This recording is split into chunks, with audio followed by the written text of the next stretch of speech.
Good afternoon. For my recording this afternoon, I am using a part of a sung communion liturgy for the season of Advent to the tune of Veni Emmanuel, Veni Emmanuel, written by my friend Beth Quick and used with permission. The Lord be with you as we gather here. Lift up your hearts unto the Lord your God. For it is right to give God our praise.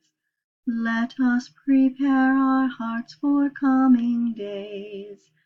Rejoice, rejoice, Emmanuel shall come to thee, O Israel. You created all things and called them good, made us like you, but we cast off your love. You set us free and claimed us as yours. Through sage and prophet spoke to us your word.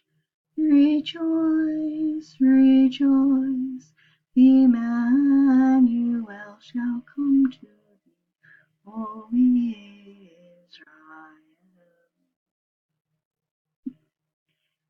Well, that is all that I am going to put on this recording. And I probably won't sing for you again, but thank you for listening.